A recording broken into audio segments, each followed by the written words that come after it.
தேமுதிக தலைவர் விஜயகாந்த் மருத்துவமனையில் அனுமதிக்கப்பட்டுள்ள நிலையில் மருத்துவ ரீதியாக உதவிகளை இரத்த உறவுகள் செய்ய மறுத்து வருவதால் அவரது குடும்பத்தினர் மிகவும் அதிர்ச்சி அடைந்துள்ளதாக கூறப்படுகிறது. விஜயகாந்த் அண்மையில் வழக்கமான மருத்துவ பரிசோதனைக்காக சென்னையில் உள்ள தனியார் மருத்துவமனையில் அனுமதிக்கப்பட்டதாக அறிவிக்கப்பட்டது. ஆனால் இந்த சிகிச்சை பல நாட்களாக நீடித்தது. இதையடுத்து அவர் டிஸ்சார்ஜ் செய்யப்பட்டு ஆர்கே நகர் தேர்தல் பிரச்சாரத்துக்கு வந்தார். ஒரு நாள் மட்டுமே விஜயகாந்த் பிரச்சாரம் செய்த நிலையில் இடைத்தேர்தலையே ஆர்கே நகரில் ரத்து செய்யப்பட்டது. இந்த அறிவிப்புக்கு பின்னர் மீண்டும் விஜயகாந்த் மருத்துவமனையில் சேர்க்கப்பட்டுள்ளார். தற்போது விஜயகாந்தின் இரத்த உறவுகளிடம் மருத்துவ ரீதியாக சில உதவிகளை பிரேமலதா உள்ளிட்டோர் கேட்டிருந்தனராம்.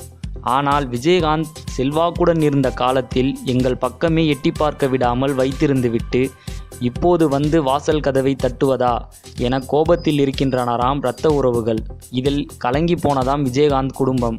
இருப்பினும் விடாமுயற்சியாக இரத்த உறவுகளின் ஒத்துழைப்பை பெற தீவிரமாக முயற்சித்து வருகிறதாம் விஜயகாந்த் குடும்பம். இதனைத் தொடர்ந்து வெளிநாடு ஒன்றில் அவருக்கு சிகிச்சை அளிக்கப்படும் என்கின்றன தேமுதிக வட்டாரங்கள். சினிமா மற்றும் அரசியல் செய்திகளை உடனுக்குடன் தெரிந்து கொள்ள subscribe to today cinema. Today cinema நேயர்களுக்கு நன்றி, வணக்கம். Please subscribe to today cinema.